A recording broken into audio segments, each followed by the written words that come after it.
Во студиото со вас, Александар Спасовски. Добар ден, ви благодарам што сте со нас. Собранието за денес има закажано седница на која се очекува и официјално во процедура да влезат измените на законот за влада кои предвидуваат укинување на пржинската влада по наредните парламентарни избори. Одиме во собранието во живо. Ивана Соколовиќ најдова од утрово е таму. Ивана, почна ли денешната седница? Александар, седницата почна, но траеше одвој 2-3 минути, бидејќи од претеничката група на ДУИ побараа пауза од 1 час за дополнителни консултации пред да започне и официјално практично расправата по денешната седница, на која што се најдоа бројни точки, но во фокусот ќе биде оној предлог закон за измени на законот за влада, со кој што практично ќе се отвори патот за укинување на техничката влада, она пржинска влада која што беше договорена во 2015 година, а првично беше премината на изборите во 2016. Според владата, како предлагач на овој закон, се смета дека оваа намена која што имаше техничката влада е исцрпена и дека низ времето се покажало како непродуктивна и финансиски оптеретување за државниот буџет, затоа бараат да се укине, но таа да важи по следните избори кога и тие да се случат. Од друга страна пак СДСМ по вчерашното објавување на ваквиот момент веднаш реагира дека власта се обидува на швейцарски начин да ги изведе сите овие измени, велејќи дека тоа сериозно допира врз демократијата и слободното спроведување на изборните процеси. Меѓутоа, ова ќе видиме какви ќе бидат ставовите на претеничките групи по откако ќе биде најпрво утврден дневниот ред и дали ќе биде изгласана потребата за ваквите измени со кои што владата бара законот и измените да бидат донесени по скратена постапка. Но на денешната седница овде во парламентот се очекува дневниот ред, се извинувам, да биде дополнет и со измените и на законот за пратеници, односно по предлог на пратеничката група на ВМРО ДПМН да се случат измени со кои што на пратениците ќе им се наложи да имаат само едно државјанство, односно само македонско државјанство. Дали ќе биде поддржано од останатите пратенички групи останува да видиме. Александар, ова ќе биде во фокусот на денешната седница која што се очекува да започне некаде за 10 минути. Да, Ивана, остани во собранието, ќе го чекаме рестартот на седницата. Сите детали ги најавуваме за во вестите во 16. Премиерот Христијан Мицкоски, кој заедно со владина делегација престојува во официјална политички и економска посета на Австрија, денеска во Виена ќе има средба со австрискиот канцелар Кристијан Штокер. На средбата се очекува да се разговара за продлабочување на билатералната соработка, како и за важни актуелни прашања поврзани со Европа и регионот, информираше владината пресслужба. По средбата најавен е форум на кој Мицкоски и Штокер ќе се обратат пред представници на стопанските здруженија на двете држави со цел да се реафирмира одличната економска соработка и да се представат можности за нови инвестиции и продлабочување на соработката меѓу австриските и македонските компании. Покрај премиерот во Виена си вице-премиерот Александар Николовски, министерот за надворешни работи Муцунски, министерката за енергетика Божиновска и министерот за животна средина Мухамед Хоџа. Најавени се и билатерални средби на Муцунски со австриските министерки за меѓународни работи и за Европа. Мицкоски вчера во Виена оствари средба со представници на македонската диаспора. Пред крајот на месецов се очекува пресудата за Дениса Санов, кој е обвинет за убиство на 79 годишна жена во Штип. Во завршните зборови тој рече дека не се чувствува виновен. Судењето го следеше нашиот штипски дописник Трајан Ристовски. Во завршните зборови обвинетиот Дениса Санов, во јавноста познат како касапот од Штип, повторно ја отврли вината за убиството на 79 годишната Боријанка Николова, случено во ноември минатата година, истакнувајќи дека ги почитувал жените и никогаш не би кренал рака врз нив. Одбраната оцени дека доказниот материјал не е доволен и невозможува целосно расветлување на настанот, со што според нив се остава простор за сомнеж во вината. Побара судот да изрече ослободителна пресуда и да му определи домашен притвор на 74 годишниот обвинет. Во предметниот случај не постои ниту еден доказ кој упатува дека дејствијата на обвинетиот биле мотивирани од полот на оштетената ниту пак дека постоела претходна динамика на однос која би укажала на континуирано насилство засновано на родова основа. Обвинителството пак нагласувајќи ја сериозноста и начинот на извршување на делото, побара судот да го прогласи Асанов за виновен за фемицид. Врз основа на погоре изнесеното, по целост се докаже дека обвинетиот извршил едно безуморно убиство на жена, при што на еден монструозен, перверзен и немилосрден начин ја убил оштетената, пошто со остар предмет ја отсипал главата и носите, а трупот со раците ги закопал во дворот од неговата куќа, додека главата и носите ги фрлел на непознато место. Пресудата се очекува да биде објавена на 28 април. Во обвинителниот акт се наведува дека убиството било извршено во домот на обвинетиот, каде што жртвата била усмртена со остар предмет, пошто телото било расчленето. Делот по смртните остатоци се уште не се пронајдени. Обвинетиот првично ја признал вината, но подоцна ја изменил својата одбрана, тврдејќи дека телото го затекнал во куќата и дека потоа бил совладан од тројца непознати лица кои го врзале и додека копале дупка. Еден од нив, според неговите зборови, го препознал својот очув. За Сител, Трајан Ристовски. Судењето за пожарот во дискотеката Пулс во Кочани, во кој загинаа 63 лица, а на 200 беа повредени, продолжи денеска во судницата во Идризово со сослушување сведоци предложени од обвинителството. Туку што ги добивме материјалите од денешното рочиште, таму беше колегата Даниел Василев. Пиротехниката во импровизираната дискотека Пулс била поставена кога внатре имало гости непосредно пред групата ДНК да го почне својот настап. Ваков исказ денеска даде студентката Теја Ѓоргиева. Во дискотеката пристигнала околу 1 часот. Заедно со своите пријатели се сместиле на маса веднаш пред бината, пошто забележала лица кои не ги познава како ги местат пиротехничките средства. Додека бев присутна се поставија. Видов дека ги поставуваат, ама не знам кои беа. Не ми беа познати лицата. Беа како рогови, помали. Беа поставени доста блиску до нас. Баш му кажав на пријател дека се многу блиску и дека може да ме испрска на косата, рече таа. Чадот и повикот од Панчо да излезат од дискотеката никој не го сватил сериозно. Тргнала кон излезот и се нашла заглавена во така наречениот пушачки простор помеѓу двете врати за влез. Забележала дека гужвата се зголемила, но предпоставувала дека тоа не е толку страшно. Почувствувала силен мирис, а од позади слушнала и експлозија. Досега не бев осетила такво нешто, како кисело, не знам како да го опишам. Чуден многу. Вака се обиде да ја опише миризбата која се ширала во дискотеката. Во така наречениот пушачки простор од гужвата се нашла во лежачка положба. Држала еден од пријателите за рака. Побарала помош, а ја извлекол обезбедувачот Стојанчо кој ја повлекол за рака и ја изнесол надвор. На вкрстените прашања од одбраната кажа дека можела да забележи дека членовите на обезбедувањето со крпи или мајци на лицата ги извлекувале младите кои биле заглавени пред вратата на дискотеката. На денешното рочиште требаше да сведочат тројца сведоци, но судот за едниот сведок не добил известување од МВР дали е доставена поканата, а другиот е недостапен. Меѓутоа, одбраната кажа дека тој е во Бугарија и дека ќе сведочи на 4 мај. На следното рочиште на 28 април вештите лица од судска медицина ќе ги презентираат обдукцијските извештаи.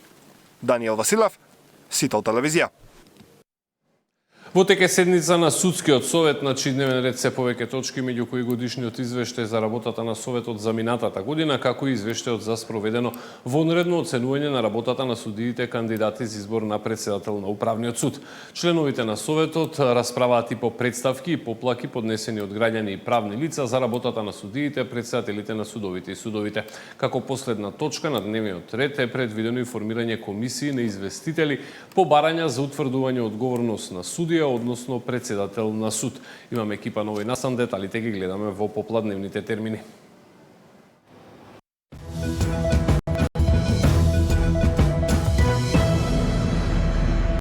Прилично комплицирана е состојбата на филозофскиот факултет, каде студенти добивале можност да полагаат за мастер студии без да ги исполнуваат условите за тоа. Министерката за образование Весна Јаневска вели дека на потек се надлежните институции кои треба да одлучат каква разврска ќе добие овој случај, додека дипломите најверојатно ќе бидат поништени. Прилично е комплицирана таа ситуација и јас не сум надлежна да кажам, затоа постојат други институции во земјата. И се надевам дека таа процедура ќе се тече така како што треба. Би сакала да верувам дека ова е изолиран случај и дека не е тенденциозно направен, но токму поради тоа другите институции ќе си го кажат зборот и како ќе утврдат тие, така и ќе биде. Дали ќе бидат поништени дипломите новија магистри? Јас вчера реков дека се уште го чекам извештајот, но доколку се поништи уписот, следи и поништување на дипломите.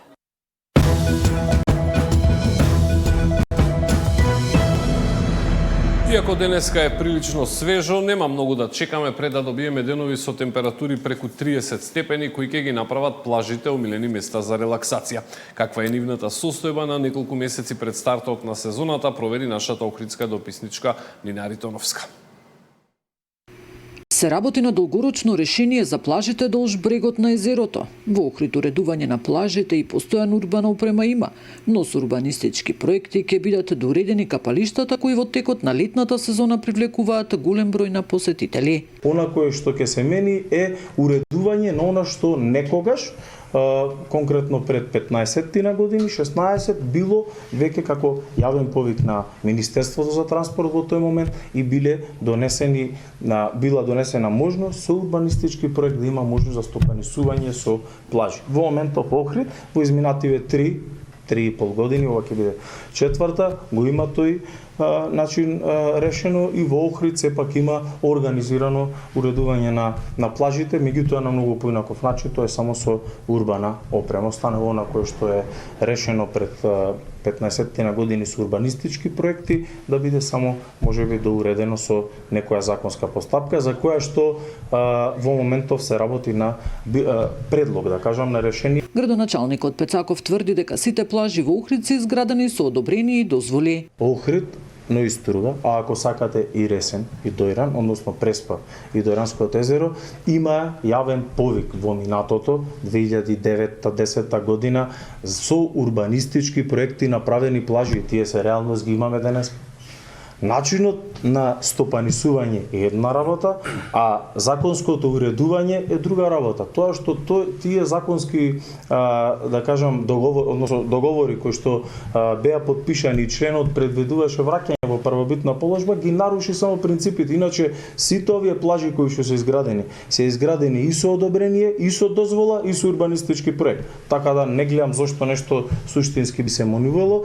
Струшкиот градоначалник Јура пак најави дека со предлог законот за плажите се очекува да биде прецизирано на кои локации, на колкава површина и каква урбана опрема и објекти ќе може да се поставуваат, се со цел да се стави крај на узурпацијата на плажите во Струга. Нина Аритоновска, Сител телевизија. Под мотото Активни жени и инклузивни општини, Организацијата на жени од Струмица преку јавна акција порача дека без поголемо учество на жените во локалното планирање и одлучување нема целосен развој на заедниците. Акцијата е дел од проектот Жените двигатели на промени во заедниците, чија цел е зајакнување на улогата на жените во креирањето поинклузивни локални политики. Од Струмица се јавува Зоран Ѓорѓев. Под мотото Активни жени и инклузивни општини, Организацијата на жени од Струмица организираше акција на јавен простор, преку која порача дека жените треба да имаат поголемо учество во процесите на локалното планирање и одлучување, но и дека треба да бидат поактивни во застапувањето на женските права.